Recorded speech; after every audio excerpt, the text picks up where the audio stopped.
Chapter 1. Everyone envied Aurora Ashton for having a husband who doted on her so much. But only Aurora knew that Hayden Harrison had been keeping a mistress since the day they married for 5 whole years. Every business trip, every collaboration, every meeting with brand representatives was just another rendezvous with his little vixen. Her heart dead within her, she dialed a number. "Hello, yes, I need to leave this place completely. Mr. Harrison, buying gifts for your wife again?" Facing the host's question, he smiled gently. "She'll like it." The live comments were flooded with envy for Aurora Ashton, but only Aurora knew that the little gift he bought was now worn by someone else. She swallowed unconsciously and closed the video. Just then, a text message popped up. "Hello, this is Clean Slate Services. If you've ever thought about faking your death to start over, we can erase all your information and give you a new life." "What's wrong? You look so pale," Hayden's voice interrupted her thoughts. She quickly turned off her phone and looked up, studying the man before her. They had been together for 12 years, from high school sweethearts to husband and wife. She vividly remembered the night her parents died. Cornered by street thugs, unable to move, it was Hayden who had risked permanent leg damage to get her to her parents' side for one last farewell. Afterward, unwanted by anyone else, Hayden had supported her all the way through university. Everyone said she must have been blessed to meet such a good man like Hayden Harrison. She used to think so too. But this same man had kept a mistress since their wedding day for 5 long years. "It's nothing." Her hand trembled uncontrollably, but Hayden grasped it firmly. "What is it really? Are you sick? Should we go to the hospital?" Aurora pulled her hand back. "I'm fine." Tears welled up in her eyes as she spoke, and he immediately grew anxious. He hurried over, wanting to hold her. "Baby?" Just then, his phone rang. She knew that special ringtone well. Sure enough, upon answering, Hayden suddenly became tense. Without another word to her, he left. A short while later, Felicity Fletcher's social media feed updated. Sigh. "I just accidentally broke a cup and cut my hand a little, and my boyfriend rushed right over to bandage it for me. I feel so incredibly lucky." Photo attached the hands that had placed a ring on Aurora's finger. The hands that had gently rubbed her stomach were now featured on someone else's social media feed. Scrolling down, she even saw comments from mutual acquaintances.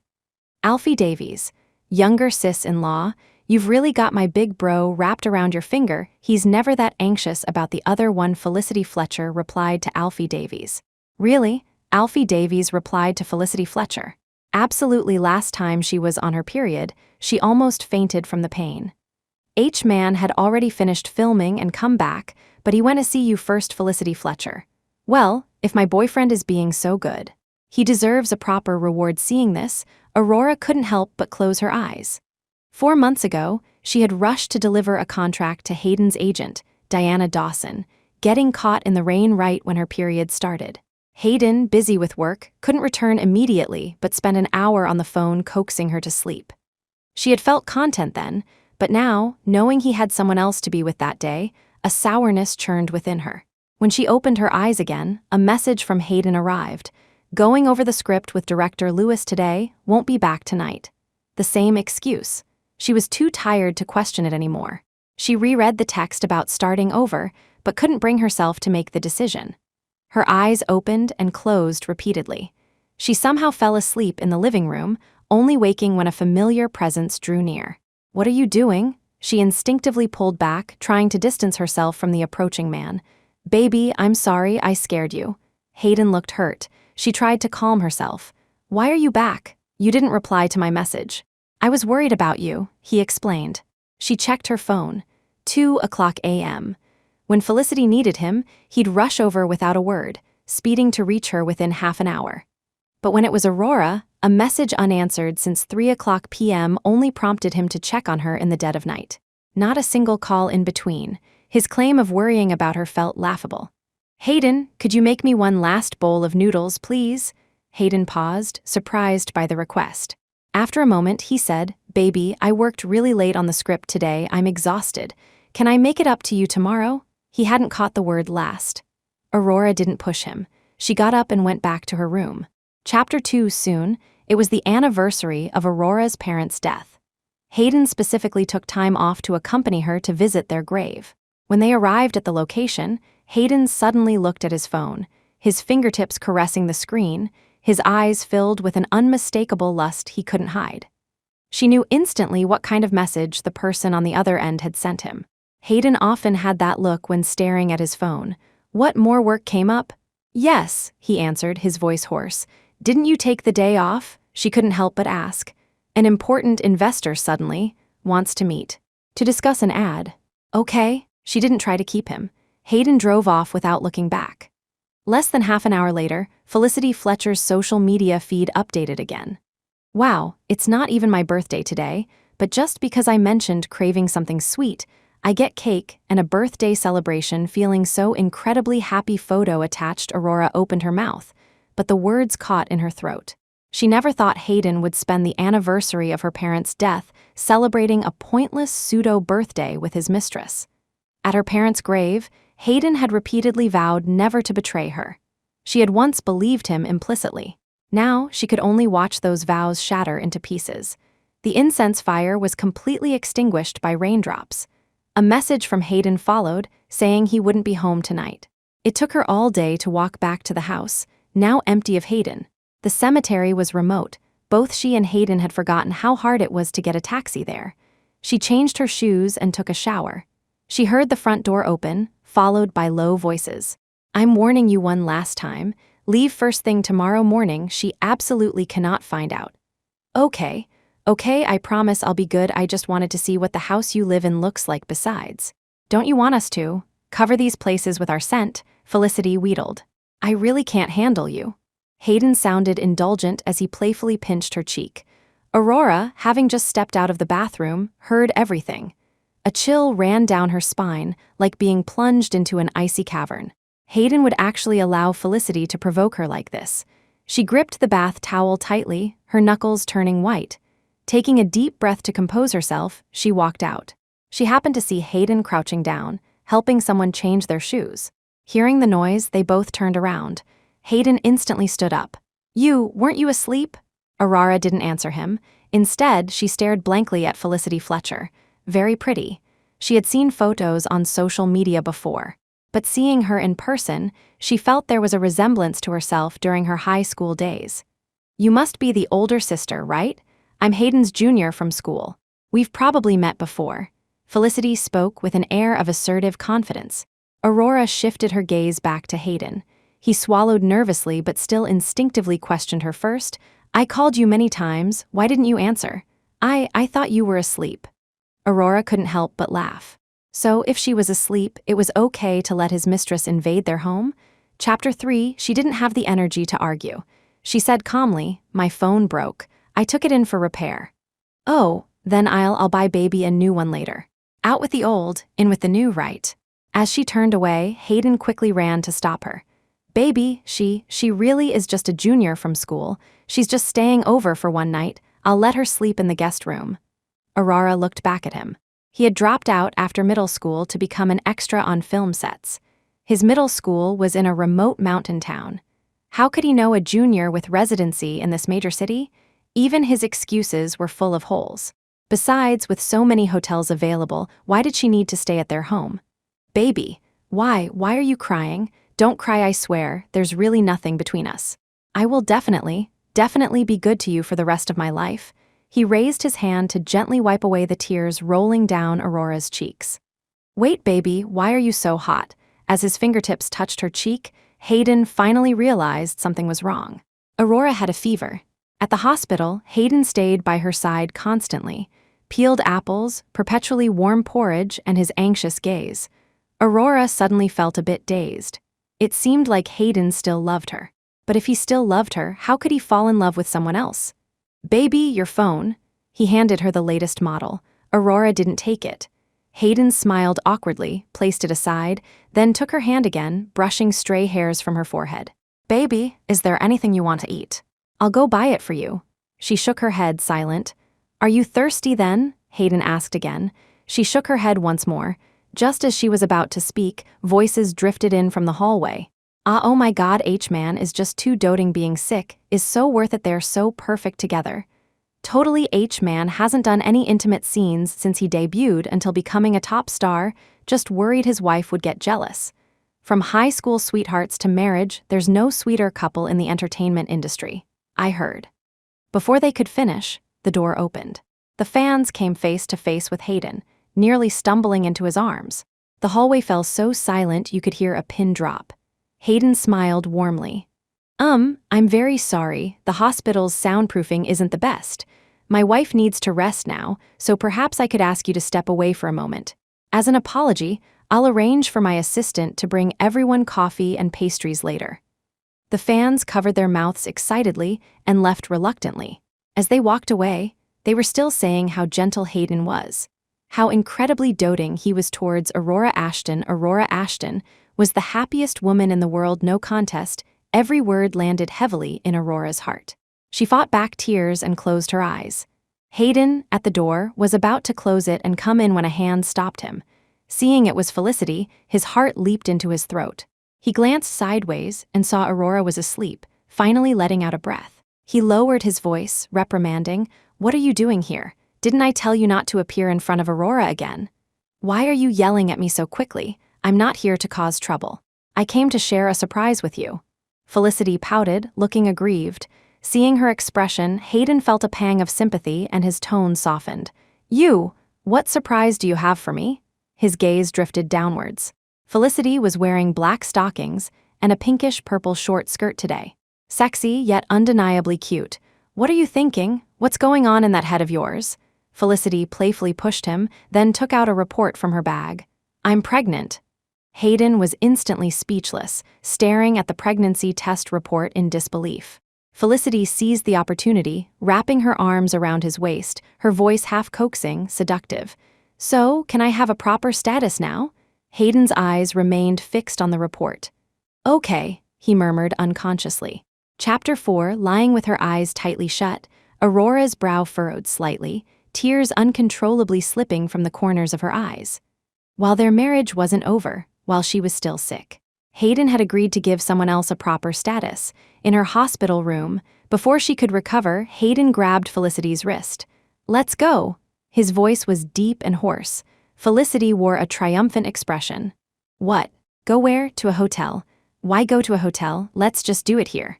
There's a bathroom, right? She's sleeping anyway, we can just be quiet." Hayden hesitated. Felicity lifted her short skirt slightly, leaning closer, her chin near his chest. "What? Scared? But the hotel is so far away. Can you bear it?" Then came the sound of the bathroom door closing. Aurora opened her eyes. The hospital soundproofing was poor. She could clearly hear everything happening inside, the rising and falling sounds. For a moment, she didn't know whether to cover her mouth, about to sob, or her ears, which were throbbing with pain. "Be gentler, I have the baby." Felicity's voice suddenly rose, laced with reproach. Hayden seemed to have completely forgotten Aurora's existence. The sounds from the bathroom deepened. "Okay, gentler." Aurora couldn't listen anymore. She pulled out the IV needle and left the room through the balcony. At the elevator, she ran into the fans who adored Hayden. "Hi, sister-in-law." The young fan politely made way for her, carefully observing her expression. "Sister-in-law, why are you sweating so much? Where's H-man?" The fan took out a tissue from her pocket, wanting to hand it over but hesitating. "He's busy," Aurora managed to say, only then realizing how weak her voice sounded. "Right, H-man has to earn money to support sister-in-law." The fan mustered her courage and wiped the cold sweat from Aurora's brow. "He must be quite busy. Please don't be angry with him, sister-in-law. Are you going to buy something? I can help." Aurora felt awkward letting the fan keep wiping her sweat, so she took the tissue. "Thank you." The elevator reached the ground floor. Aurora showed no sign of getting out. The concerned fan left, reminding her, "Sister-in-law, if you can't handle it, you must tell H-man he likes you so much. No matter how important something is, it definitely can't compare to you in his heart. You two must stay well, grow old together." Aurora smiled faintly without speaking. Hayden wouldn't put her first anymore. She and Hayden wouldn't be growing old together, because she had already made up her mind to leave. Chapter 5, in the underground parking lot, she encountered a nurse who scolded her and dragged her back to the ward. Hayden was anxiously searching for her at the doorway. His face, which should have been flushed with recent pleasure, was now pale. He threw his arms around Aurora. "Baby, where did you go?" You scared me to death. I saw you were asleep and went to buy you dessert. When I came back, you were gone. Did you really go buy me dessert? Aurora looked up at him, a surge of grievance accompanying her question. Of course, your favorite flavor, mango. What's wrong, baby? Seeing her tears, Hayden's breathing grew rapid. He quickly held the cake box in front of her. Don't cry, baby, okay? Did you hear some strange noises? It's all my fault. I shouldn't have left your side to buy cake. Don't be scared, baby. With just a few sentences, he had completely absolved himself of blame. Her sudden departure seemed to have put Hayden on guard. For the next 3 days, he truly did take care of her constantly until she recovered. After completing the discharge procedures, he received a call from Felicity. What's wrong? Didn't we agree you wouldn't call me for a while? But the little baby in my tummy misses Daddy, and I miss you too, Felicity said, getting up to take a picture and send it to Hayden. Besides, don't you miss me? Aurora, standing in a corner, happened to overhear the entire conversation. It had happened so many times, yet each time felt like a knife twisting in her heart. After looking at the photo, Hayden's voice dropped significantly. Give me an hour. You have 20 minutes max. Any later and this little vixen outfit might be for someone else. Felicity Fletcher. Big Bad Wolf, you have 15 minutes left now. Any later and I won't wait. Without hesitating for more than 2 seconds, Hayden drove away.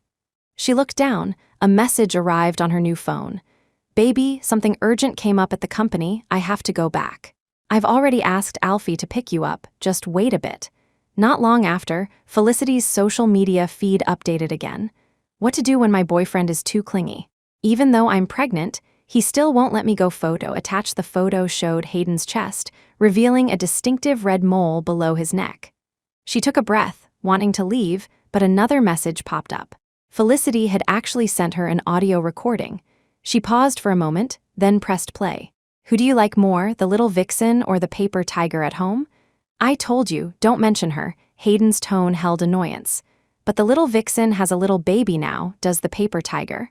Felicity Fletcher, don't push your luck. But the little vixen's baby can't become illegitimate. Big Bad Wolf promised to give me status. Her breathing hitched. Ow, gentler, there's a baby. Okay, I'll figure something out. That was all the recording contained. She suddenly smiled, a sense of release washing over her. She removed the SIM card and threw away the new phone Hayden had bought her. She found the phone repair shop and retrieved her old phone. Seeing the text from Clean Slate Services again, this time she dialed the number without a shred of hesitation. Chapter 6. Okay, we will clear all your information within 10 days and prepare a new identity for you, allowing you to restart your life after faking your death. Pressing the number 1 key, she was about to become a stranger to the person she had spent 13 years with. Returning to her chat window, Felicity finally couldn't resist showing off. Various photos of Hayden looking passionate, photos of her tending to him. Aurora thought that since she had already chosen to leave, she wouldn't feel pain anymore, but she seemed to have overestimated herself. Her knuckles turned white as she gripped the phone. Just then, a call came in. It was Alfie. She steadied herself, took a deep breath. Hello, sister-in-law, where are you? I didn't find you at the location my H-man sent. I've already left. Huh, why didn't you tell me? You made me come all this way for nothing. The other sister-in-law, she. The line went silent for a moment, then he stammered and hung up. Aurora didn't dwell on it. Let it be. This marriage needed to end anyway. She returned home and gathered all the items related to Hayden. Suddenly, she found a photograph. It was from a campus interview. She was in the foreground, and in the background, a young man smoking a cigarette glanced nonchalantly towards her. At that time, she was an outstanding student representative being interviewed by the media, while Hayden, having come from the mountains to the city, was struggling everywhere. They had been together for a long time before she discovered this photo. He had said then that because he had fallen in love at first sight with someone outstanding, he had to become outstanding too. He had to be worthy of her. Thinking of this, tears flowed uncontrollably again. What's wrong? Hayden, standing at the doorway, saw her packing and froze. She didn't know when Hayden had returned. She wiped away her tears. It's nothing. What is it really? Aurora, you've been acting strange ever since the hospital stay. Did Alfie say something wrong? He crouched down to meet her gaze, his eyes and his constantly clenching and unclenching fists betraying his nervousness. Aurora looked down, pausing for a long time. She decided not to cause more trouble for now. It's nothing. I just wanted to organize our things. Seeing the photo made me emotional for a moment. Hayden immediately let out a sigh of relief. Baby just loves me too much, that's why you can't help crying. It's okay now. He reached out, wanting to pull her into his arms. Aurora stood up and walked away. Since you're back, you can pack. I'm going to take a shower. Hayden's hand stopped mid-air, and nervousness gripped him again. Aurora acting like this really didn't seem like someone who knew nothing. What exactly had Alfie told her?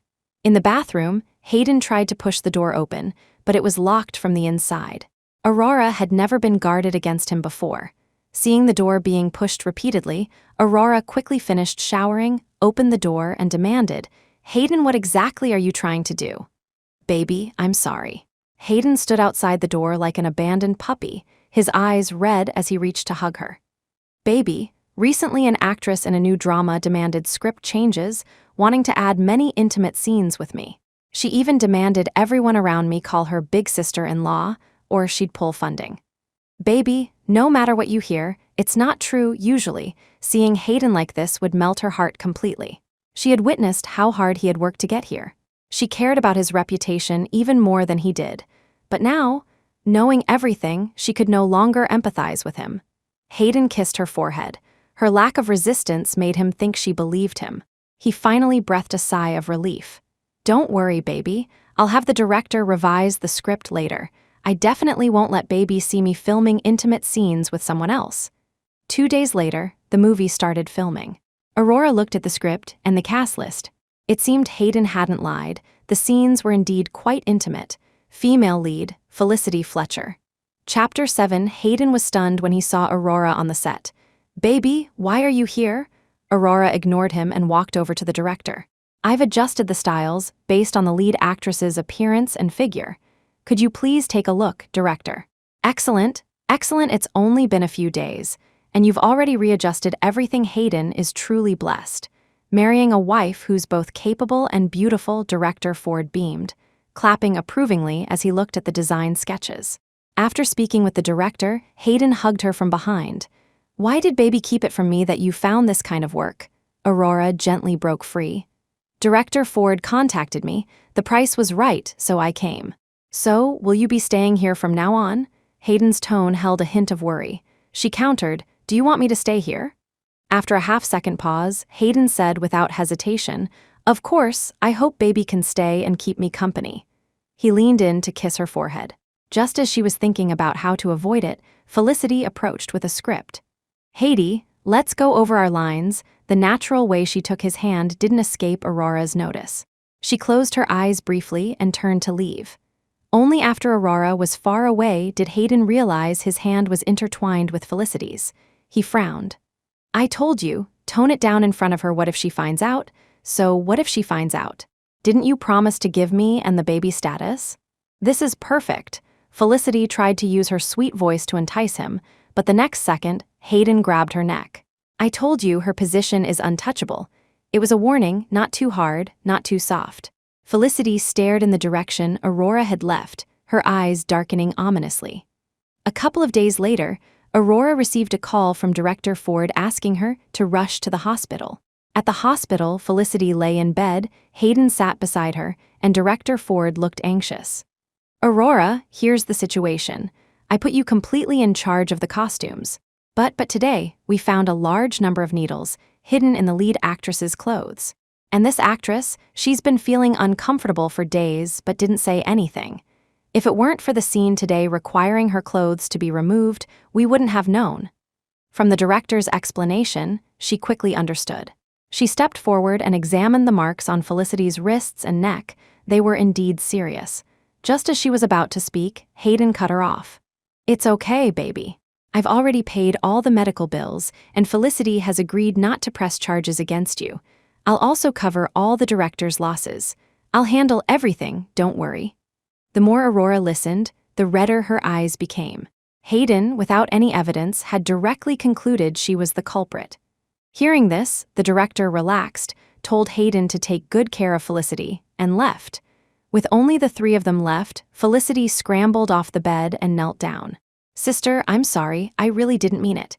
Mr. Harrison and I, oh no, Hayden, just have a normal working relationship. We never crossed any lines, please don't hurt me anymore.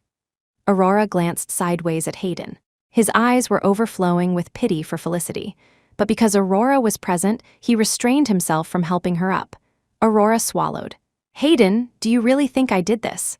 Hayden's eyes remained fixed on the kneeling figure. Aurora let her get up first. Chapter 8. Aurora let out a cold laugh, having no interest in playing along with their melodrama. If she wants to kneel, let her kneel. I have things to do, so I'm heading back. She did have things to do, it was true. The final step of erasing her identity was pending. As a married woman, she had only two options to completely erase all her information. One was for her husband to sign a consent form acknowledging her plan. The other was a divorce decree. Her mind was preoccupied with these thoughts when, unexpectedly, Hayden followed her out. Baby, she didn't turn back but stopped walking. Baby, are you not feeling well? You look pale. Hayden frowned, walking towards her. Aurora still refused to turn around. What is it? Baby, Felicity doesn't blame you either. Mistakes happen, it's normal. Besides, baby hasn't worked in so long, it's understandable if you overlook things. No one will think you did it on purpose. Hayden circled around to face her, taking her hands. But Felicity has already been injured by you. It's better if we apologize to her together. Hayden, are you really that naive, or are you pretending? Can't you see? Aurora didn't finish her sentence. Hayden heard something crash in the hospital room, immediately let go of her hands, and rushed back inside. In his haste, he inadvertently bumped Aurora against the wall. Standing at the door, she heard the conversation inside. What's wrong? Hubby, I feel so itchy all over. Can you scratch it for me? Felicity whined pitifully, tears welling in her eyes. You can't scratch. With so many wounds, they'll leave scars. Hayden's eyes were filled with endless pity. He brought his lips close to the wounds. Let hubby blow on it for you. Hubby's blowing will make the itching stop. Leaning against the wall, Aurora heard everything. The soundproofing was so poor that even the sound of something accidentally dropping could be heard. Yet, Hayden was comforting Felicity like this without even closing the door. She couldn't stop the sobs rising in her throat as she leaned against the wall. The conversation inside continued. Will hubby find me unattractive now? Of course not. I couldn't possibly feel anything but sorry for you, Hayden denied immediately.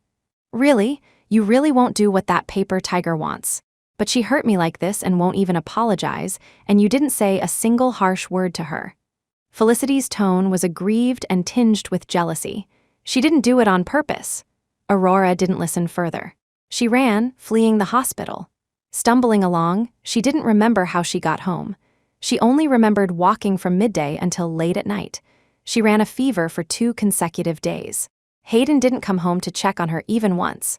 She wanted to make herself something simple to eat, but unexpectedly found 2 unwelcome guests in her home. Well, you finally decided to get up. If Hayden hadn't been with me all day yesterday, I might have thought something happened to you. The implication was sarcastic and vulgar. Aurora couldn't be bothered to respond. Seeing Hayden's mother, Cordelia Collins, standing behind Felicity, she asked, Mom, why are you here? Cordelia ignored her, instead helping Felicity sit down. Confirming that Hayden's mother was here to back Felicity up, bitterness surged in Aurora's heart once more. She and Hayden had never had children, leading to a strained relationship with his mother for years. Over the years, she had often bought expensive gifts and supplements for Cordelia, rushing to her side whenever needed. But she never expected Hayden to introduce Felicity to his parents, let alone that his mother had already sided with Felicity long ago. Mom, did you need something from me? She asked again, ignoring Felicity's provocative stare. Felicity sneered, shooting her a defiant look. Still calling her Mom? Not for much longer. Sign this. Cordelia sat on the sofa, produced a divorce agreement, and glanced coolly at Aurora. If you hadn't caused such a scene, I could have tolerated you a bit longer. But you actually tried to harm my only grandchild. You'd better just get lost, Chapter 9, so you also believe I intentionally tried to harm her. Aurora took a deep breath, walked over, and took the divorce papers. She read through the terms and conditions carefully, finally spotting Hayden's signature. Felicity scoffed. Who else could it be? Stop pretending. Was it me, framing you for no reason? What would I gain from that?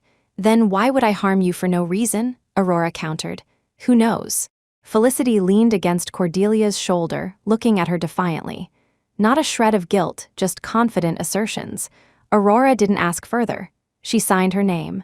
The moment she finished signing, Felicity snatched the papers away. "Mom, she really signed it." Cordelia smiled warmly at Felicity, her eyes full of the affection one might show their own daughter. Watching their interaction, Aurora pictured her own mother. If not for that accident, perhaps she wouldn't have met Hayden, perhaps she would have lived a completely different life. Lost in memories, Aurora was pulled back to reality by Felicity's words. "Hey, the divorce papers are signed. What are you still standing there foolishly for? Hurry up and get out." She looked up at them. Cordelia added, "All right, stop looking at me. The new mistress of the house has spoken. What are you still waiting for?" "Okay." She threw on a coat, preparing to leave. Then she heard Felicity's worried voice. She didn't take any of her luggage. What if she comes back later when Hayden's home to get her things and plays the victim? "It's fine. We'll just throw all her stuff out later," Cordelia reassured her, patting the still flat belly. "That works. Better make sure she never appears in front of Hayden again. Last time she made me bleed all over. All she did was act pitiful, making Hayden reluctant to even scold her. If Hayden sees her like that a few more times, I'm afraid he'll soften and abandon his own flesh and blood." Felicity sighed, stroking her stomach. Closing the door behind her, she could no longer hear their conversation. Walking away, her mind replayed her years with Hayden, remembering the simple meals he ate for her sake, the leg he nearly lost for her, the acting career he almost sacrificed after fighting so hard to achieve fame. She and Hayden shared many beautiful memories. But even so, she still picked up the phone. "Hello, I have the divorce agreement. When can I begin the life restart after faking my death?" This point corresponds to a paywall in the original Chapter 10. Reconstructing her new identity information would take 3 working days. 3 days later, she would receive a new identity and leave this place. She checked into a hotel. That evening, a message from Hayden arrived. She opened the chat window. "Baby, why weren't you home today?" Before she could reply, a photo from Felicity also arrived. It was the home she and Hayden had lived in for 5 years, now overlaid with the physical presence of him and Felicity. "Aurora Ashton, are you still hoping Hayden will come pick you up? Forget it. His heart and eyes are only filled with me now. Look, the place you lived in is now filled with our scent." She closed her eyes. Logically, they were divorced now. She had no right to be sad anymore, yet her heart ached fiercely. She desperately wanted to leave this city quickly, to leave any place that held a shadow of Hayden Harrison. On the second to last day, she decided to visit her old high school one last time. She bought a plane ticket. At the boarding gate, a hand grabbed her arm. Turning around, she saw Hayden. "Why are you here?" She hadn't expected Hayden to show up. His anxious eyes held a hint of reproach. "Aurora Ashton, stop messing around, come back with me right now." In all their years of marriage, this was the first time Hayden had called her by her full name.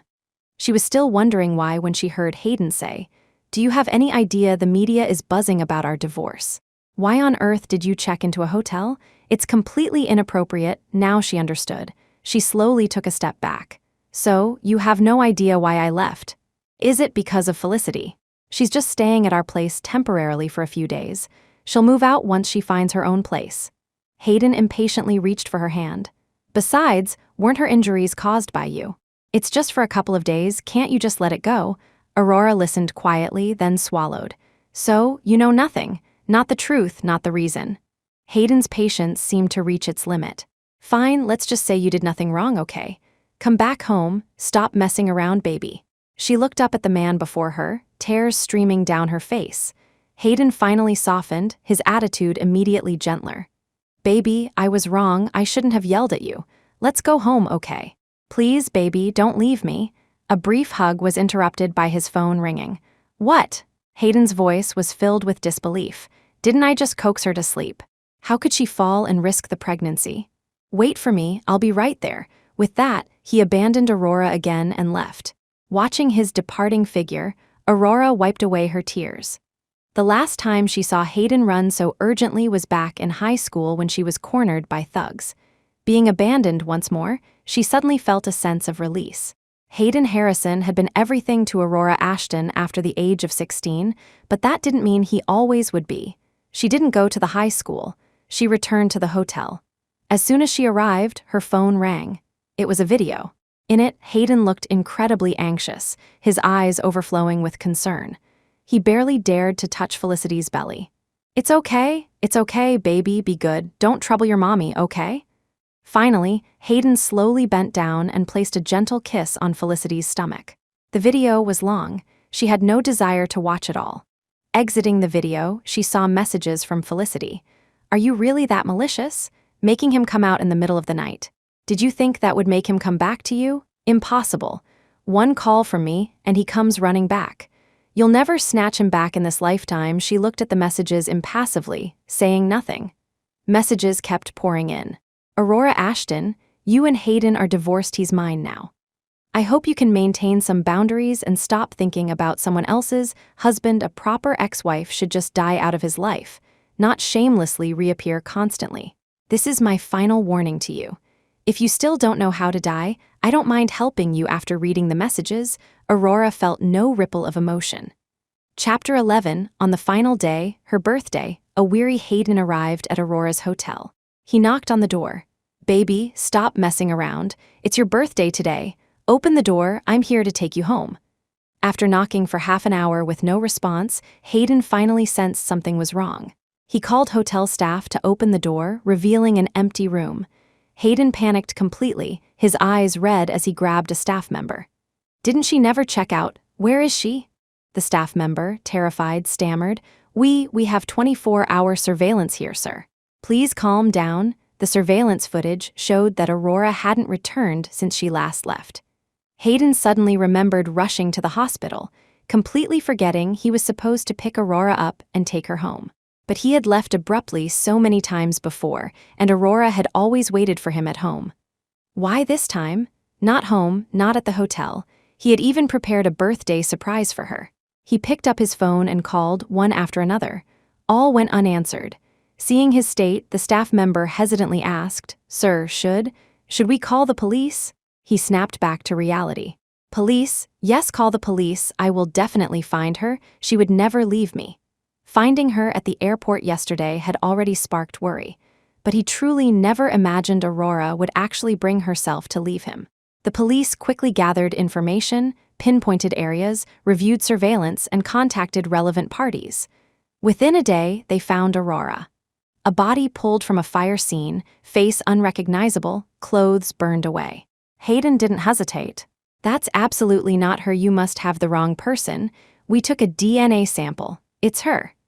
The lab report was handed over, only to be torn to shreds. Impossible, I said, impossible. Why would she be here for no reason? You must have the wrong person. Please look again. Don't you have many methods? I'm begging you, please help me find her. He refused to believe it, yet couldn't stop himself from leaning closer to examine the charred human form before him. Impossible, she only had me left. She clearly depended on me. Why would she leave me? Impossible, you must have made a mistake. He cradled the body on the ground, refusing to accept the truth. Baby, don't scare me, baby, I was wrong. Come back, please, baby. Lost in his grief, Hayden was inconsolable. The police had no choice but to call his relatives.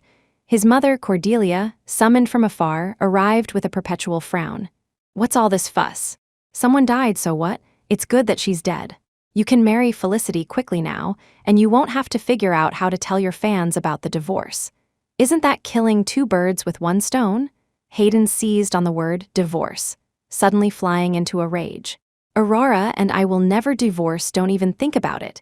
Whether you divorce or not isn't up to you. Stop embarrassing yourself and come home.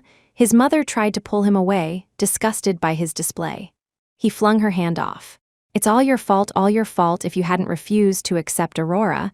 Why would she have left me? It's all your fault, I'll kill you. He lunged again, but thankfully, nearby police officers restrained him. He struggled. Let me go, I'll kill her. If it weren't for her, Aurora would never have left me.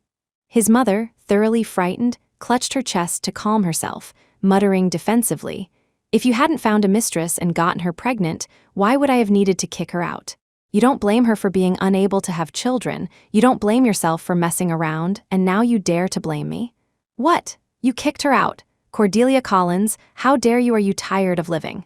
His strength surged suddenly, breaking free from the restraint and charging forward. A sharp slap landed on his face. He looked up to see his agent, Diana Dawson.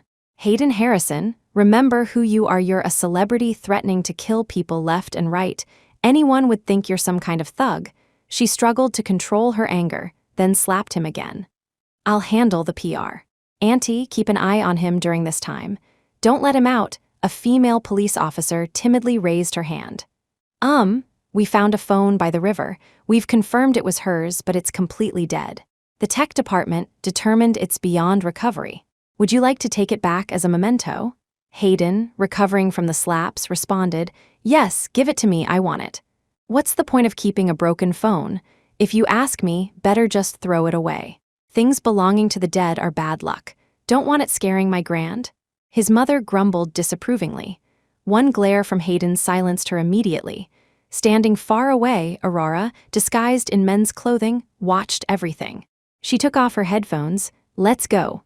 Hayden had said one thing right. She only had him left.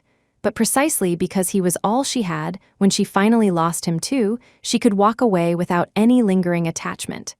Chapter 12, Aurora arrived abroad. She now had a new identity. Aurora Ashton, an international student. During university, she had actually earned a spot in an exchange program. She had given it up because of Hayden. Her professor had warned her back then that she would regret it someday. Her determined gaze, her firm tone, everything had chosen Hayden. Thinking back, she smiled wryly. She actually had a second chance at something she had missed. "Aurora, let's go. I'll take you to a nice restaurant for dinner." She looked up. "Call me Ariel, please." "Okay, I'll try to get used to it." "Let's go." Gregory Graham, her high school class monitor. He had recognized her the moment she arrived. After accidentally seeing her new identity information, she had simplified the story and told him.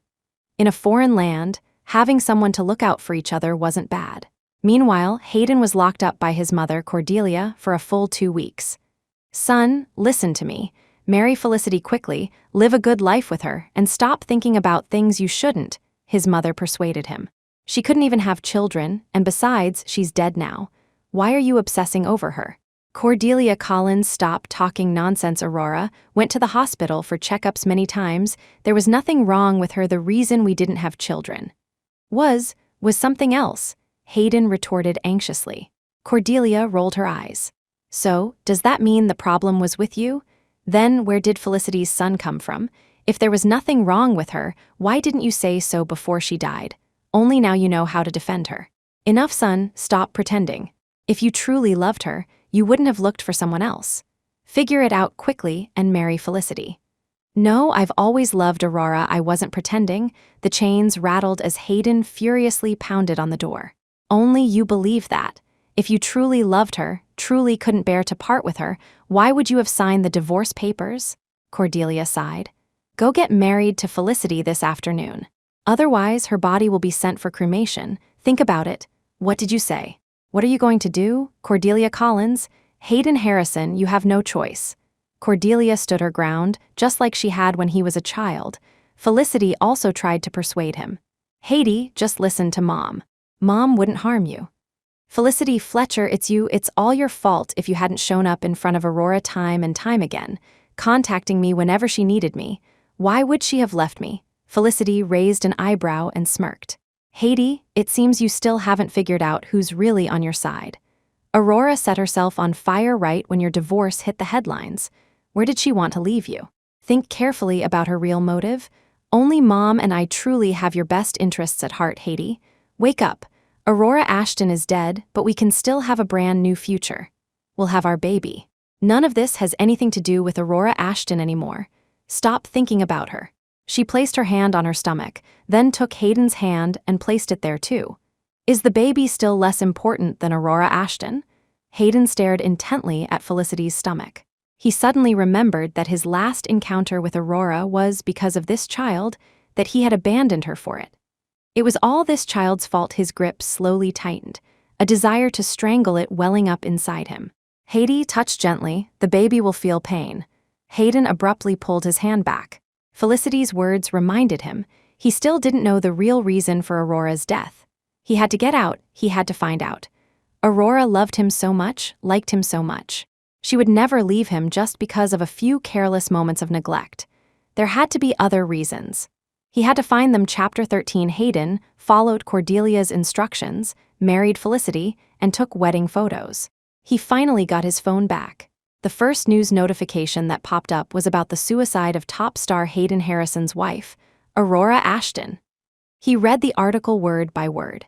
It claimed Aurora couldn't accept him filming intimate scenes, argued with him, demanded a divorce, and was even seen entering and exiting a hotel with a strange man. The article concluded with him finding her at the airport, questioning her but still wanting to give her another chance, ending in discord. The comment section was filled with sympathy for him and condemnation for Aurora. He stopped reading and closed his eyes. He knew this was Diana Dawson's doing. He also knew this was definitely not the truth. He made a call. Help me check the places Aurora Ashton went before her death and crack all her accounts. I'll give you 1 day. Easy there, bro. I know where the phone you planted the tracker in is, sending you the location now. At the hospital reception, Hayden retrieved the phone Aurora had discarded. The phone, devoid of signal, was still on the last screen it showed. Hayden unlocked it and saw a familiar chat window, Felicity Fletcher. He played the audio recording. Who do you like more, the little vixen or the paper tiger at home? I told you, don't mention her, but the little vixen has a little baby now, does the paper tiger. Felicity Fletcher, don't push your luck, but the little vixen's baby can't become illegitimate. Big Bad Wolf promised to give me status. Okay, I'll figure something out. After listening to the short recording, all strength drained from him. So Felicity had been hurting Aurora behind his back, in ways he never knew. He didn't know how many times, or if there were even worse things. He opened Felicity's social media feed. Sure enough, all the posts were visible, clearly having been viewed many times before. The injury, the cake, the vixen outfit, all the times he hadn't been with Aurora, found their explanation in Felicity's feed. His breathing became difficult, and then he collapsed straight onto the floor. Many people witnessed it and posted videos online. Video comments: Aurora Ashton, I will never forgive you. Why did you bully my idol over and over again? This time, I really feel sorry for him. Man did nothing wrong. Why does she get to ruin him like this? Wait, folks, do you really believe a woman would cheat out of jealousy, get caught, commit suicide, and make her husband feel guilty? Am I the only one who thinks this is weird? We fans have known about Aurora Ashton's controlling nature towards him for years. How could we not know? This Aurora Ashton is clearly a control freak, exactly poor man. Hope he gets through this soon. Hayden watched these videos, then returned the phone to Diana. Why? Why? Diana crossed her legs, smiling as she met his gaze. Why smear her? Should I have shown them the truth? Hayden, you might want to die, but I don't. Anyway, she's dead now. What does it matter? It's not fair to her, he murmured, a tear tracing a path down his cheek. All right, stop pretending. If you really liked her, you wouldn't have looked for someone else outside. Helping you become famous again is a fitting end for her death. Get yourself together quickly, you still have filming to do. Diana stretched her back. You know, her being dead is actually quite convenient. From now on, any mistress, fourth, or fifth woman you find can be explained away as excessive grief, missing your deceased wife. I won't have to waste so much PR effort cleaning up your messes. Of course, if you could just behave yourself, that would be best. Those were Diana's parting words. He suddenly recalled that ever since marrying Aurora, he had started frequenting bars and had been instantly smitten by Felicity's face. He thought that once married, Aurora would never leave him. The final step had already been completed. Why? Why was everything gone? He raised a hand to wipe his tears, but a phone call interrupted him. Chapter 14. Hey bro, it's weird. All of Aurora Ashton's previously used online platform accounts have been completely wiped clean. It doesn't seem like something an ordinary person could do. More like a specialized organization deliberately cleaned them up. Hayden's knuckles whitened as he gripped the phone. What do you mean? Meaning, sister-in-law might have been planning suicide for a long time. This fire might not have been an accident, but a coincidence. The voice on the other end sounded amused, as if something interesting had happened. I understand. Help me look for any other traces. I want everything about her. Hold on, bro. Paparazzi just snapped photos of your wedding with Felicity. I screenshotted them for you. Hayden said calmly. Got it. I'll transfer the money later. Bro, Felicity in a wedding dress. She looks quite similar to how sister-in-law looked in hers back then. At these words, Hayden's tone turned cold. Mind your own business. Hanging up, Hayden covered his face. The answer that Aurora had premeditated her suicide, he had actually suspected it when he got the phone, but he still couldn't believe it. Why? They had always been so good together. Why didn't Aurora ever come ask him? Why did she just leave like that? If Aurora had asked him to choose, he definitely would have chosen Aurora. He sobbed aloud on the bed. Aurora, please come back, okay? I know I was wrong. I'll definitely treat you well from now on. Come back, please. The next second, he suddenly heard indistinct noises from the bathroom next door. The sound wasn't loud, but it was clear. He remembered. He had also been with Felicity in a bathroom. The same hospital, likely similar poor soundproofing.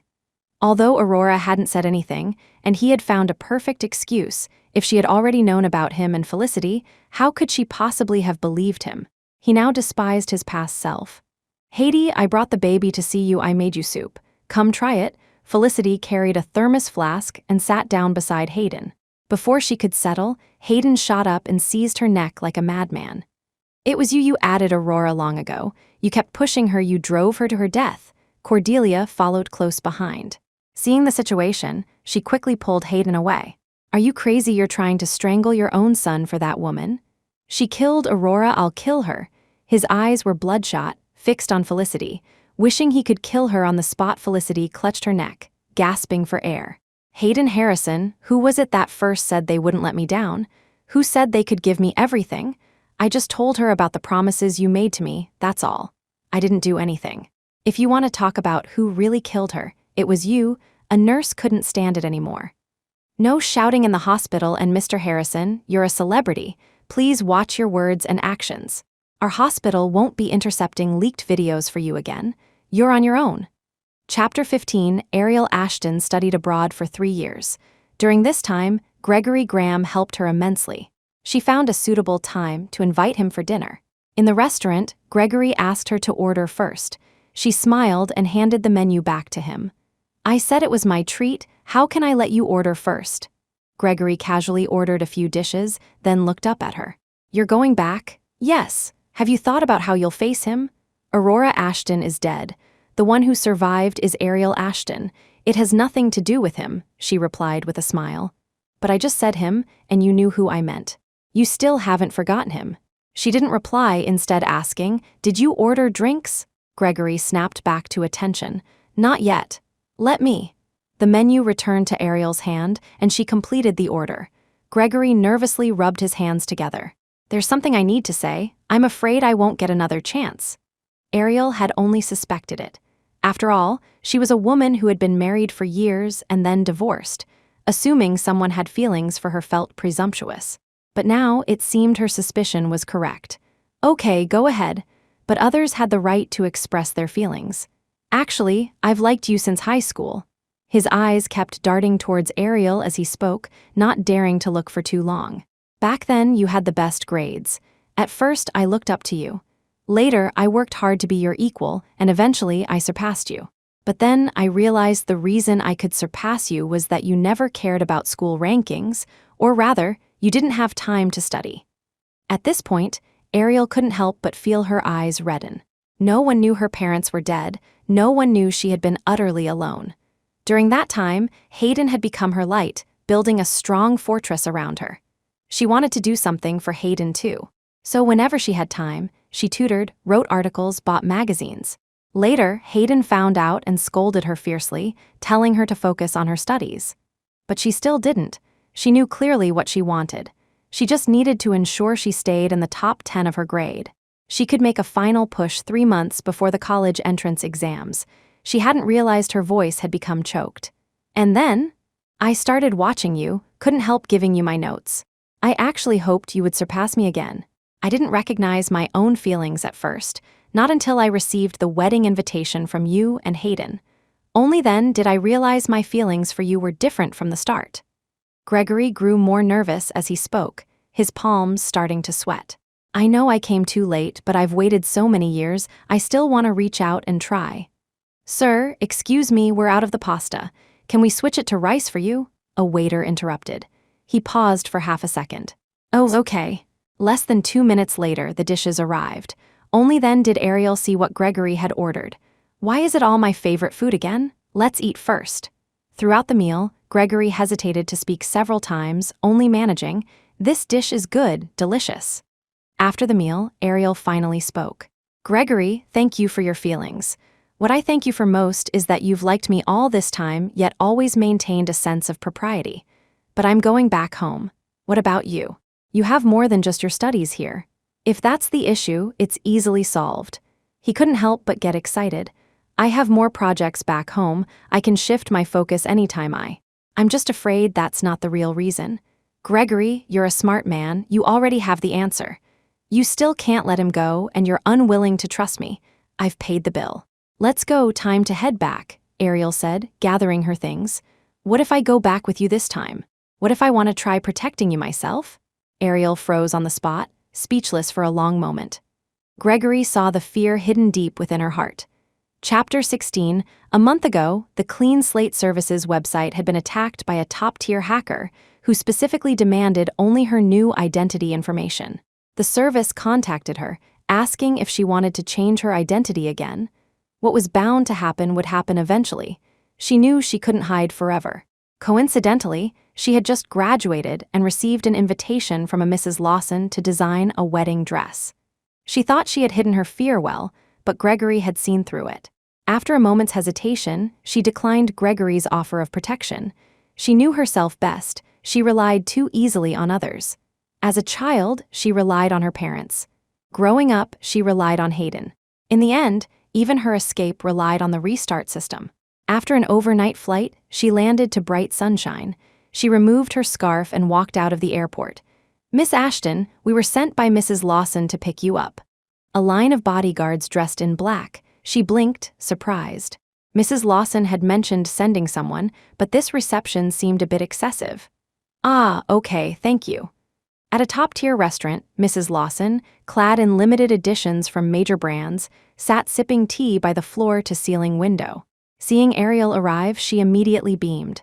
"Ariel?" "Yes, Mrs. Lawson." Mrs. Lawson stood up and studied her.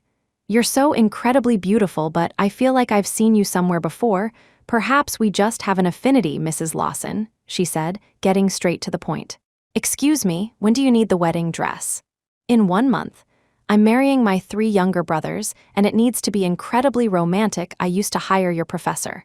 His designs were beautiful, yes, but not romantic enough." She tapped her phone. "One of your competition entries, I was extremely satisfied with it, so romantic. The details were handled perfectly, that's what I like, I bought it already." Before Ariel could take a closer look, a commotion drew her attention. "Sir, our valued guest is upstairs. You can't go in, sir. You really can't," Mrs. Lawson frowned. "Let him in." The moment Hayden Harrison saw Ariel from afar, he knew. This was the person he had been searching for 3 years. "Aurora, you're back, you're finally back." Hayden looked like he was about to rush forward and embrace her, alarming Mrs. Lawson, who quickly ordered her bodyguards to restrain him. "What do you think you're doing? There's no happy fish, or whatever you said here. You must have the wrong person." Having her conversation interrupted by a lunatic greatly annoyed Mrs. Lawson. "Shut up, it's her, she is my Aurora," Hayden roared uncontrollably. Mrs. Lawson was bewildered, sidling closer to Ariel. "In your line of work, you have to use stage names too." "Mrs. Lawson, my name is Aurora Ashton. I don't have a stage name, nor do I know him. He must have mistaken me for someone else." She had considered that Hayden might come looking for her, but she hadn't expected it to be so soon. Mrs. Lawson nodded knowingly. "Oh, then he must be mistaken. Drag him out. Gag him too. Stop his yelling then," smiling brightly at Ariel. "Come, let's continue looking." Letitia, long time no see, Diana Dawson rushed over to rescue her artist, slapping Hayden as she passed. "My artist, you know, his wife burned to death a few years ago. His mind's been a bit unstable since." "Please don't mind him." Mrs. Lawson racked her brain but couldn't recall who this woman was.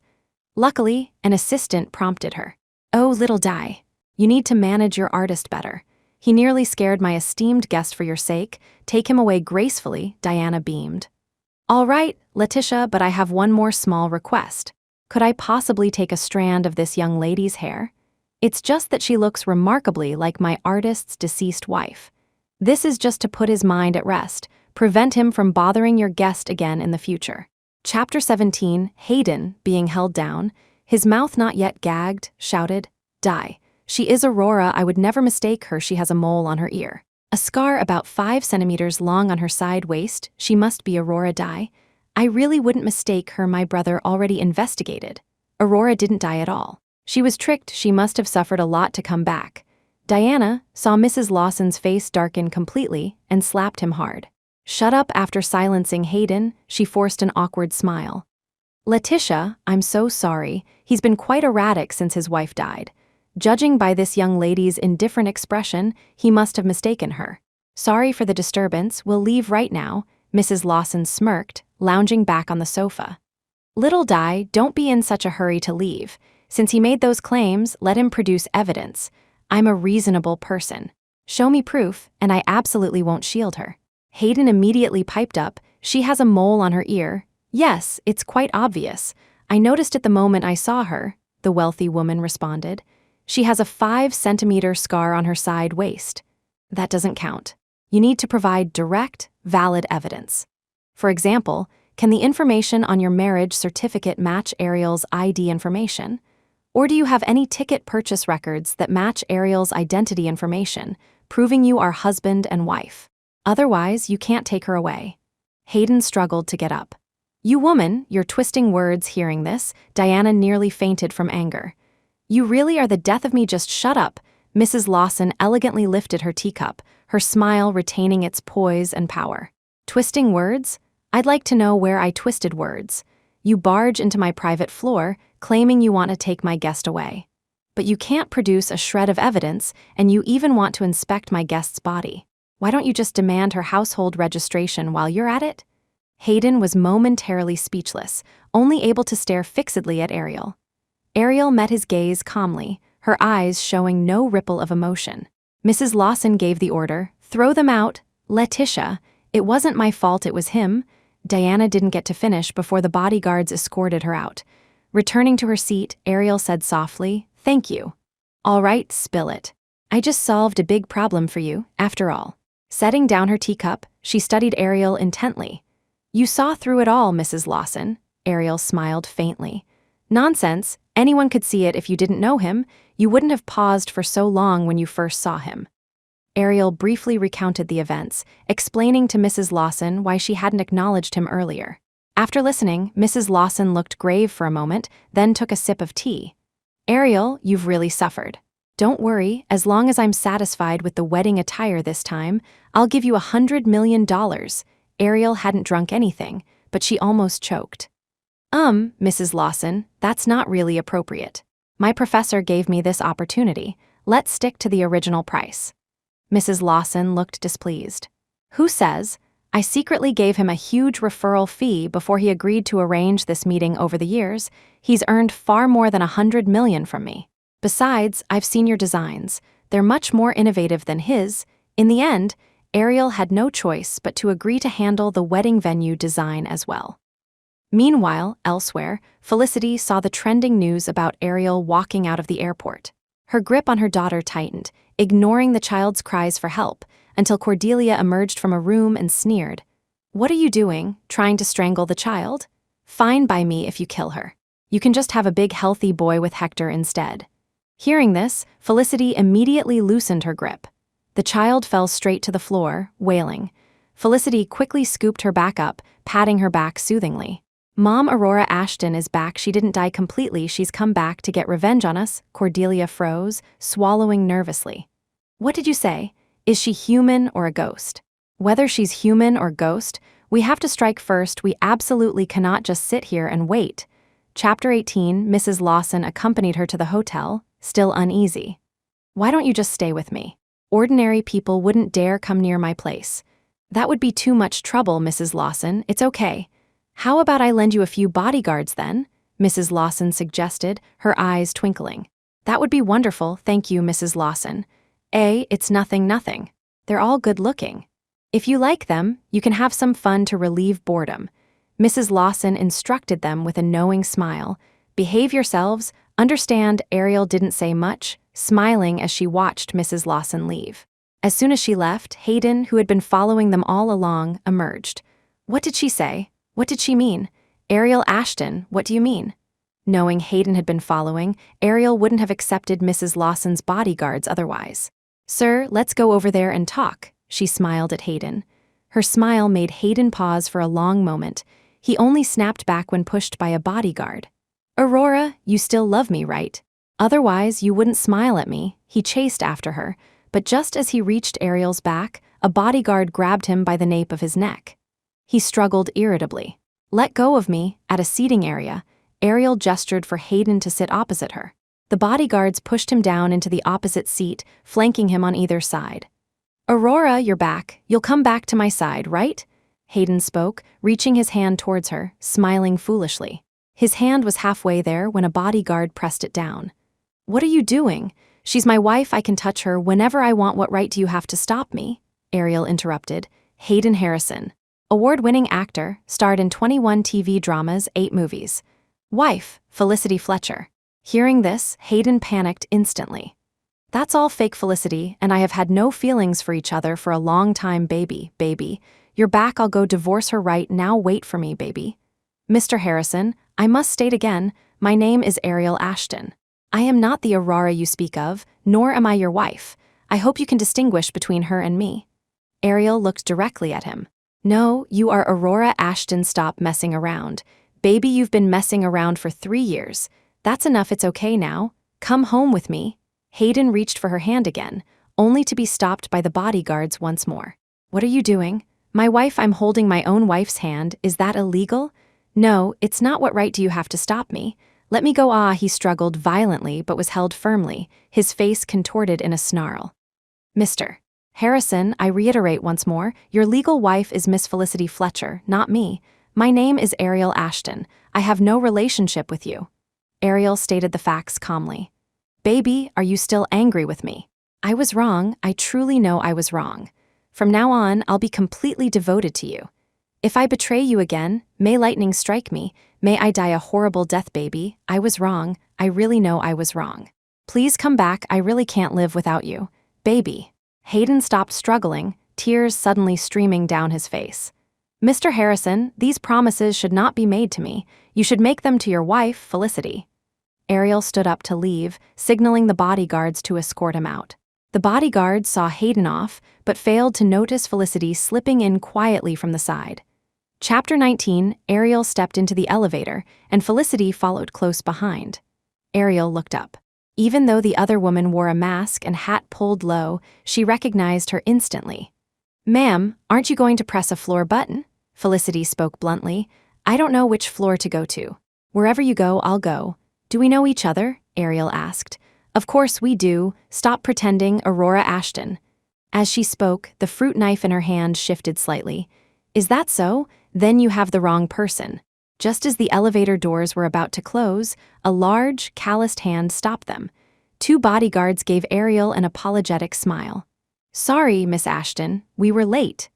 They hadn't noticed her slipping in quietly, nor had they noticed her following Ariel closely. If they had, their years with Mrs. Lawson would have been for nothing.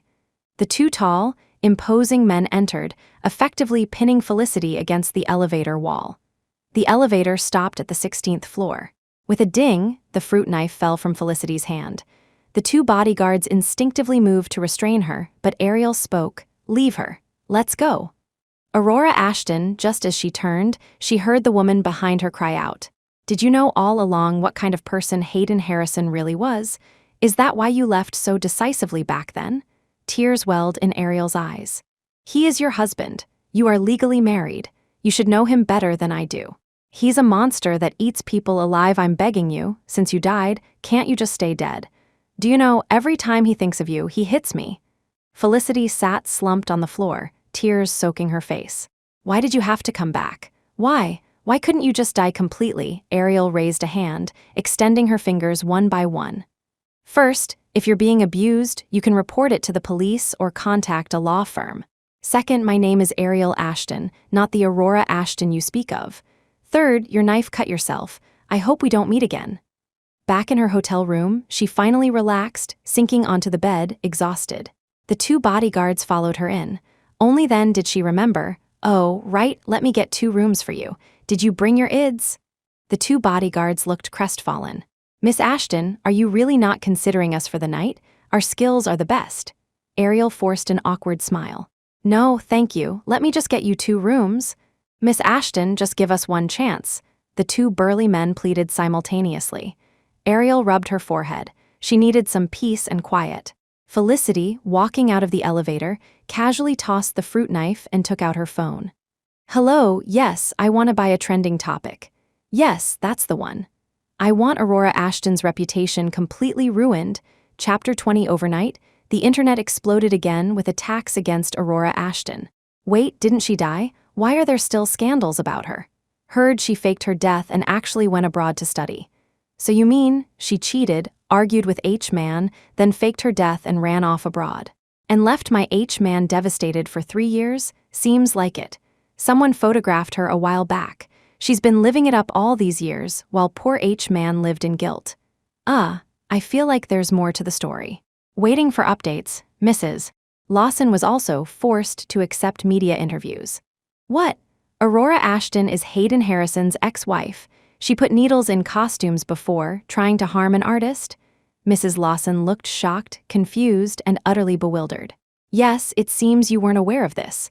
But now that you know, will you still hire Aurora Ashton as your wedding attire designer? The reporter asked. Of course not, Mrs. Lawson stated without hesitation. I've already found someone. The world's top 10 chief designer, Aurora Ashton. Someone who puts needles in other people's clothes. I wouldn't stoop so low, the reporter was puzzled. Aurora Ashton is? Go search for yourself. Mrs. Lawson refused to answer further, waving her hand dismissively as she walked away. In her private studio, Ariel sketched designs. Thank you, Mrs. Lawson. How are those 2 young fellows? Mrs. Lawson asked, looking eager for gossip. Very good. In what way? They are very vigilant, protecting me well. Mrs. Lawson pouted, dissatisfied. The layout sketch for the wedding venue was quickly completed. Mrs. Lawson was extremely pleased at first glance. Well, what did I tell you? She's the one I picked. After Ariel finished all her work and planned to return to the hotel, she checked the trending topics. Public opinion had completely reversed, so after all this time, they're not even the same person. Exactly just because they look similar. Made me curse out the world's youngest chief designer. Pay up for the false alarm next time. Please get your facts straight before buying trending topics. Seriously, popping up with such an old scandal. Did they really think we couldn't see through it? Also, honestly, while I don't like Aurora Ashton either, as a decent person, it's really not right to keep dragging up such minor things about someone who's deceased, especially when trying to implicate someone completely different. These comments topped the trending list. Seeing this, Felicity couldn't resist posting on her social media platform. Thank you everyone for your concern. Miss Aurora Ashton already apologized to me about that incident at the time. I hope everyone will stop blaming her.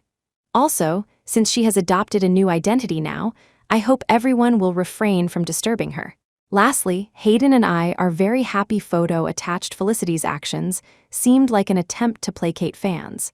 But in reality, it was just another attempt to solidify the link between Ariel and Aurora Ashton. After all these years, her tactics were still so low class. Before, Ariel cared because of Hayden. Now she cared about no one.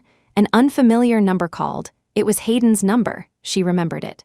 It seemed Hayden's jailbird brother was truly resourceful, finding her private number in just a day. She answered the call. Hello. Aurora, listen to me explain. I didn't know about anything she did. I'm already on my way back. Wait for me, I will definitely give you an explanation. I will definitely teach her a harsh lesson. Hayden's voice sounded choked with tears. No need, Mr. Harrison. Your ex-wife's affairs have nothing to do with me. Aurora, are you blaming me? Mr. Harrison, my name is Aurora Ashton. Hanging up, Ariel let out a long sigh. Chapter 21, Mrs. Lawson was forced to be hospitalized. It's all because they're young and full of energy, ha ha ha. Her laughter sounded genuinely pleased. Ariel smiled without saying much. While the bodyguards went to buy breakfast for Mrs. Lawson, a nurse asked Ariel to pick up medication on the 8th floor.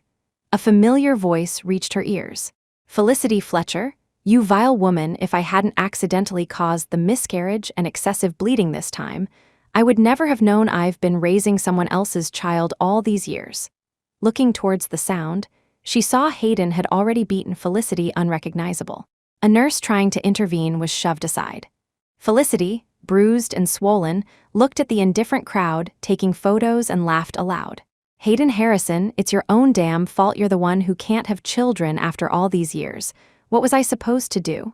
You should be grateful I chose your brother, not someone else. At least the child still carries your Harrison blood," murmurs spread through the crowd. When Hayden heard the words, "can't have children," he suddenly snapped. "You dare say that then I'll kill you and that bastard child first? No, you can't." Hayden Harrison, police officers arrived just in time. Ariel watched the entire scene unfold like a bystander. The video spread rapidly online, going viral. That same day, Diana Dawson announced that her agency was terminating its contract with Hayden Harrison. Without a top hacker and company PR, waves of negative comments crashed down on him. Finally, someone noticed something's wrong with him. "I've waited so long for this day. I personally saw him being intimate with Felicity Fletcher at the hospital before. Back when Aurora Ashton wasn't dead yet. Still hospitalized Impossible H-Man has always been a very good, hardworking person. There must be some hidden story. I absolutely believe an H-Man. H-Man has supported impoverished mountain regions for so many years. I don't believe he's this kind of person. There must be some other reason. Whatever the reason, you can't hit your wife. Look what he did to her. Honestly, I always thought he was fake. If he loved Aurora Ashton so much, why did he remarry just a year after she died? Doesn't anyone find that strange? And I always thought this Felicity Fletcher looked a lot like Aurora Ashton. Maybe he was using her as a substitute." Ariel read through all the comments. She knew this was Hayden's own doing, his just deserts, but she still felt a pang of regret for the years of hard work that had now gone down the drain. She knew better than anyone how hard-won Hayden's success had been. She closed her eyes, forcibly banishing Hayden from her thoughts.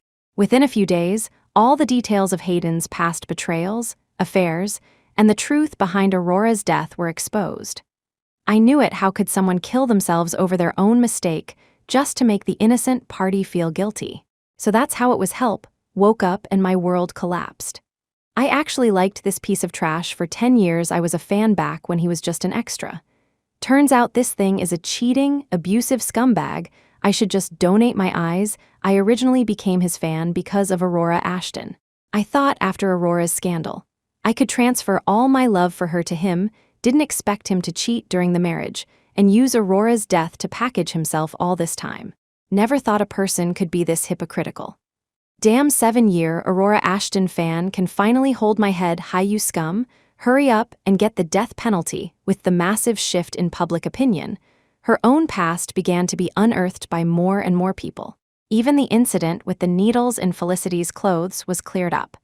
Everything was moving in her favor, becoming exceptionally smooth. Before returning home, she had anticipated many difficulties and tried to devise countermeasures, ultimately deciding to take things one step at a time, adapting as needed. But after half a month, it felt like an unseen hand was guiding her, slowly stabilizing her new identity. She had considered Mrs. Lawson, but Mrs. Lawson really had no reason to help her to this extent. The wedding arrived as scheduled. The vibrant red wedding dress looked stunning on Mrs. Lawson, both magnificent and grand. Standing at the altar with her 3 grooms, the ceremony was grand yet slightly absurd. She didn't stay long, heading down to the underground parking garage. The man who had been released from detention half a month ago was curled up in front of her car door, like a sparrow that had lost its wings. "Hayden Harrison," she spoke. "Baby, you'd still be willing to help me, right? I have a plan. Can you help me, please?" Hayden rushed towards her like a drowning man grasping at straws. "Hayden Harrison, my name is Aurora Ashton, not your baby," Ariel emphasized again. "Stop messing around, baby. I've been betrayed. I only have you left to save me now. Right now, if you just help me post an explanatory message on social media, tell them loud and clear that I never betrayed you, that we were always deeply in love, I can return to the top." He lunged for Ariel's phone. Ariel took a step back. "So, your infidelity during the marriage was fake?" Hayden froze, then stepped forward. Baby, I know I was wrong, but this is a special situation. We need to sacrifice the small things for the bigger picture, baby. I'll apologize properly later. Can you just help me prove my innocence first? Ariel slowly retreated towards her car door, step by step. Mr. Harrison, what do you consider the bigger picture? The current situation, baby. Why are you asking me this? Hayden followed her, a smile appearing on his face. Because I think what I'm about to do now is more important. With that, she stepped into the car, started the engine, and left Hayden standing alone. Chapter 22, a famous art exhibition was taking place in the country. Mrs. Lawson had secured a spot for her, and the timing was convenient, so she was in a hurry. Original masterpieces from around the world were displayed before everyone. Ariel became engrossed.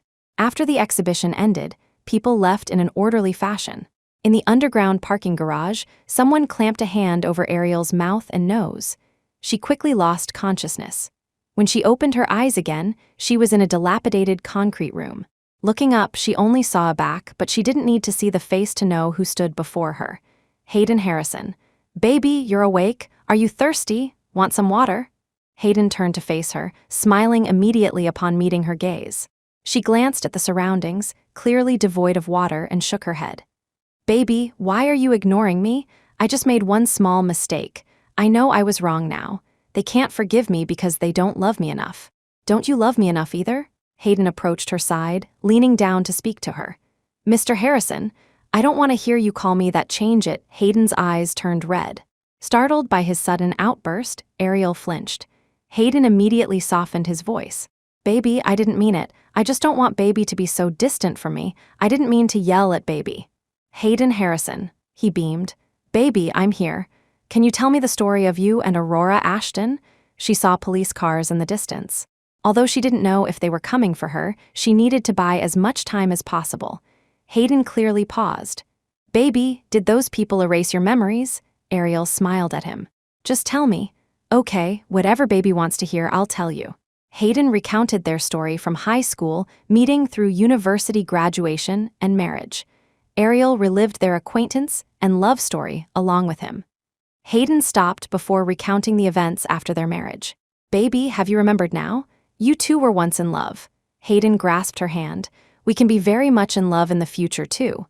With that, the knife in his hand suddenly stabbed towards Ariel. Ariel instinctively shut her eyes tight.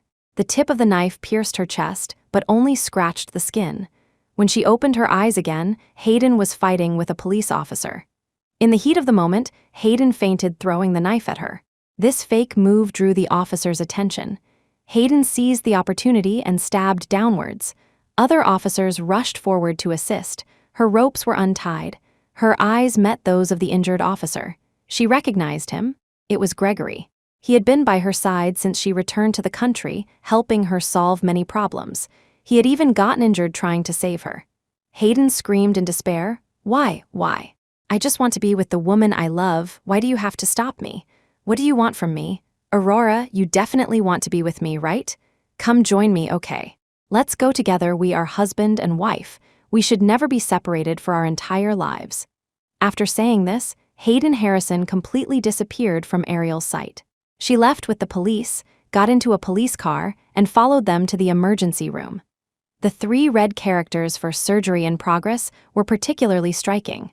Ariel looked up at them, murmuring, with so many police officers, why send a fake one to grab the knife? What? He's not a police officer. Or rather, he's someone I know. The several police officers were speechless. Ariel asked again, did you know about the kidnapping beforehand? Are you suggesting we organize the kidnapping? We have procedures and discipline. You know he was inserted temporarily.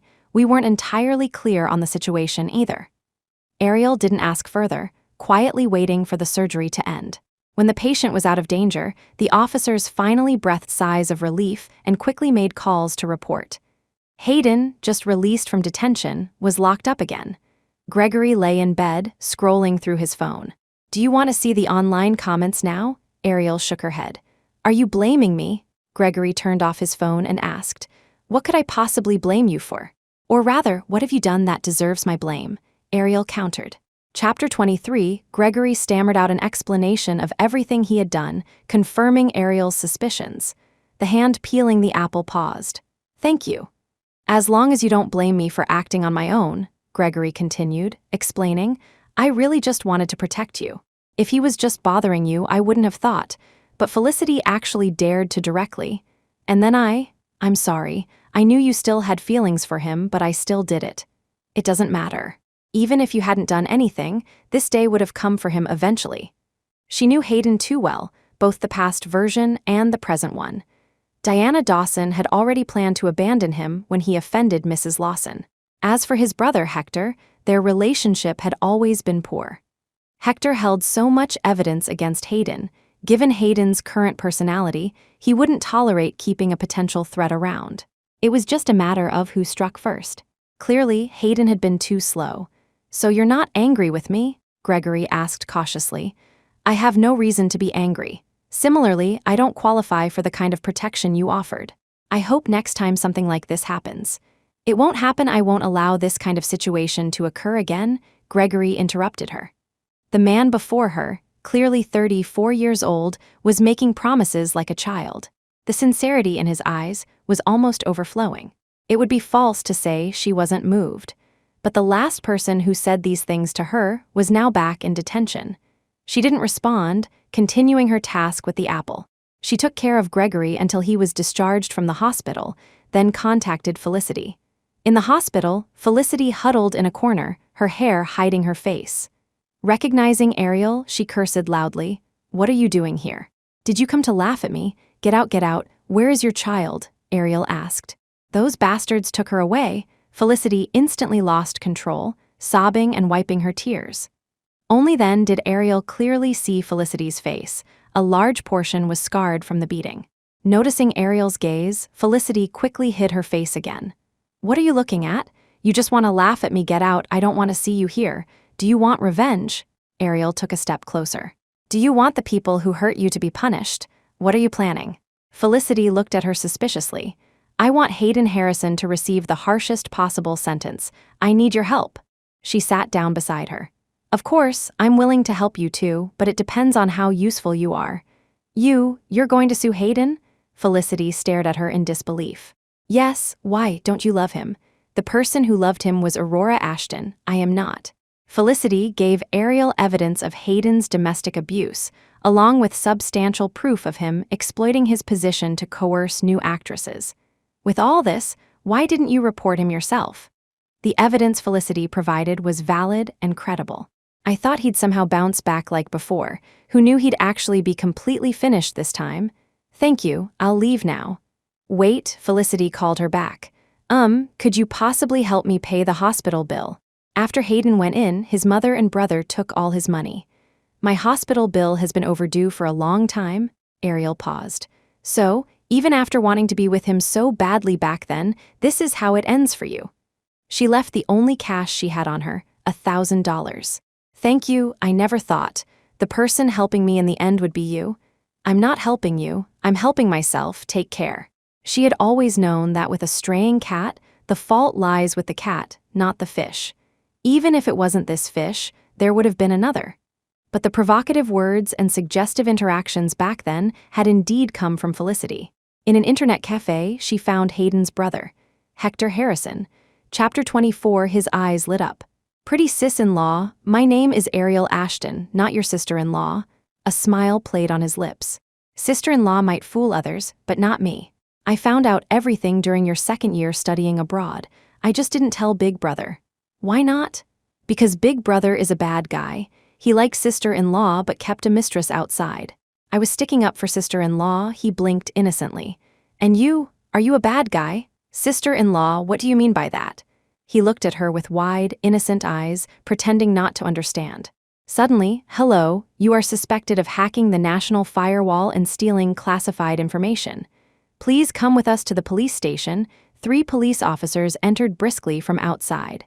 Hector was stunned. Wait, this is our first time meeting and you brought the police.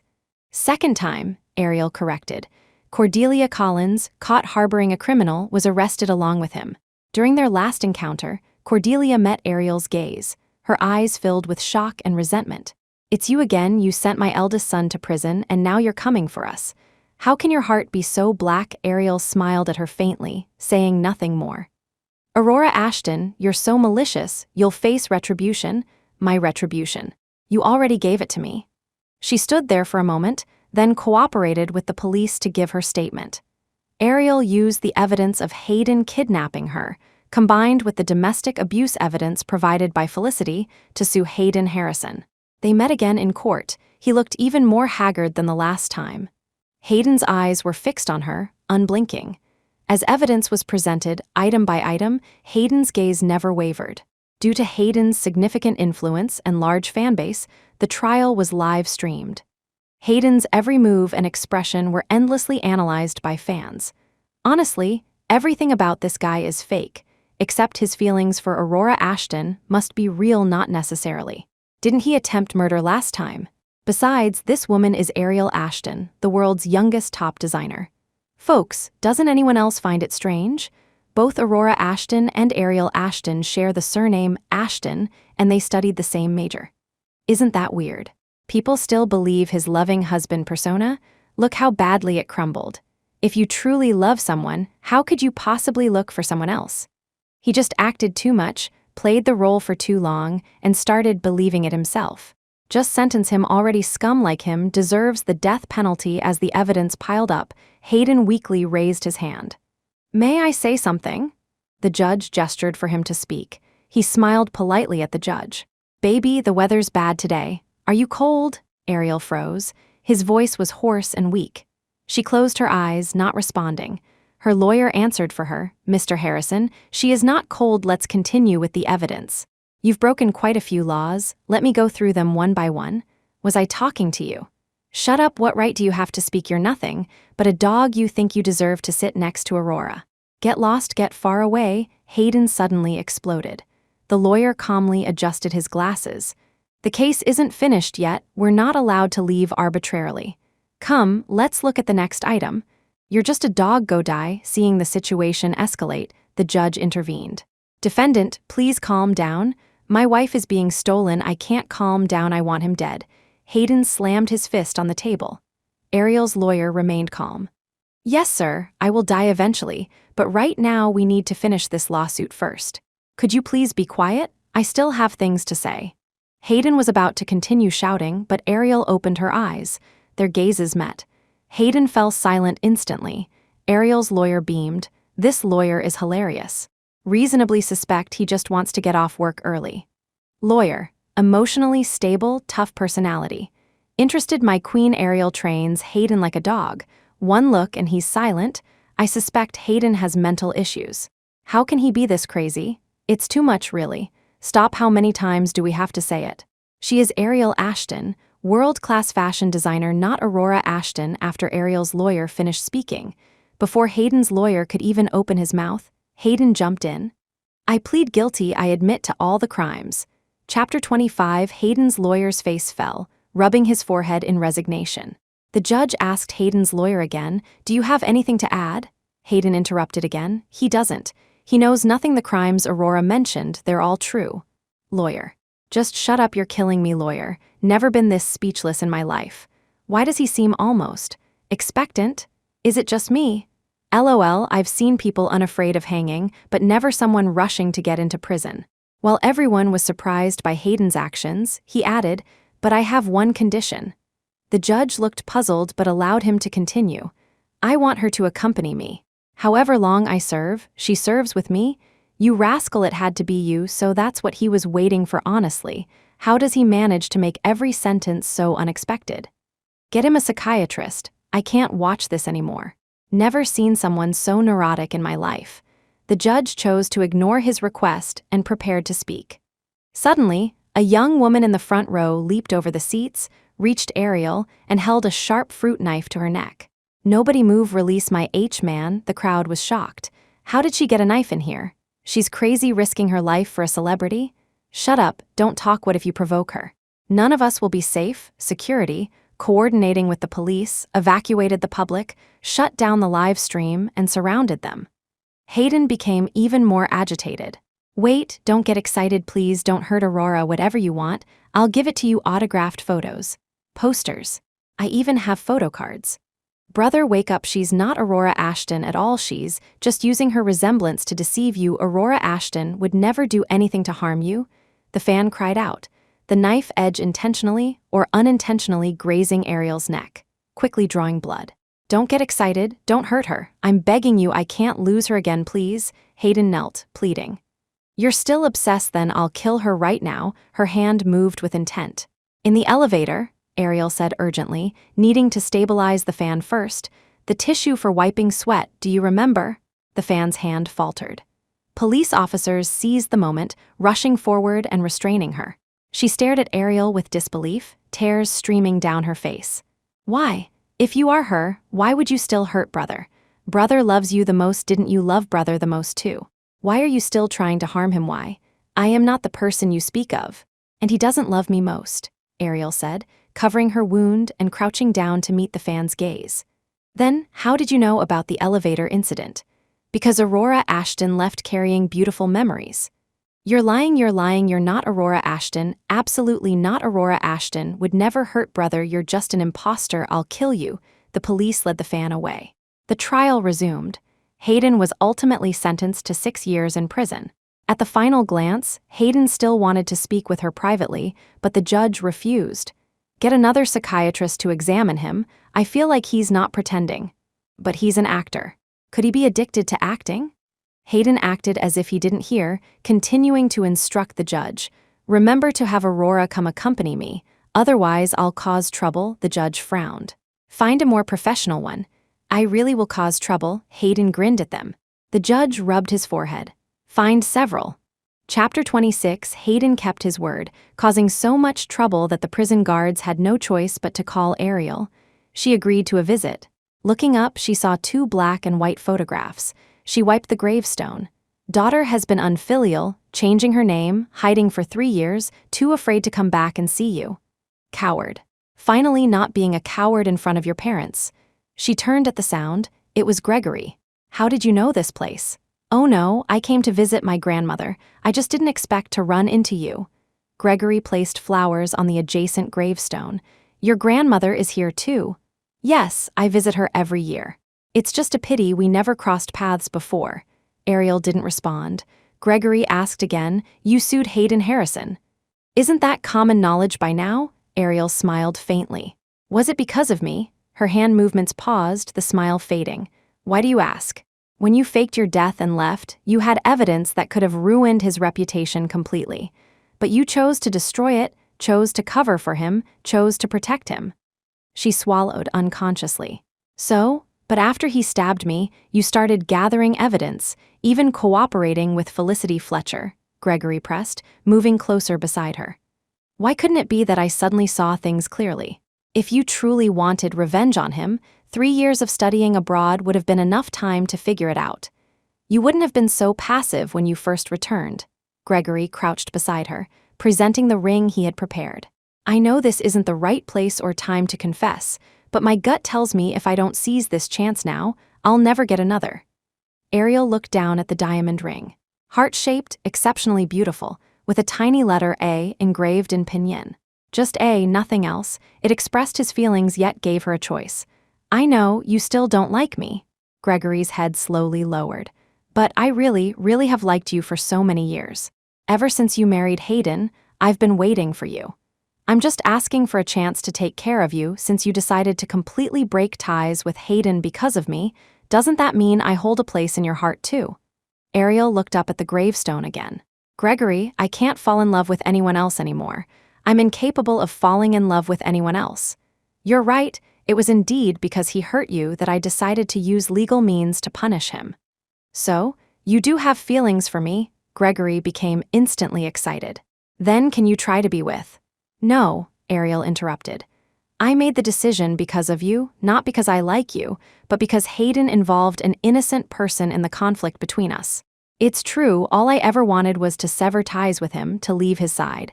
But what's the point of saying this now? He has received the punishment he deserved. That's enough. Ariel finished wiping the gravestone, stood up, took 2 steps back, maintaining distance. Why? He did so many hurtful things to you, yet you could forgive him. I did so much for you, yet you consistently refused to give me a chance. He withdrew the ring, crouching down and wiping away tears. Because, when I needed help the most, he was the one who cast aside all obstacles to come to my side. Of course, I won't forget the harm he caused me just because he was good to me. As for you, I can't give you the love you want. Perhaps I can give you something else. She handed Gregory an invitation card.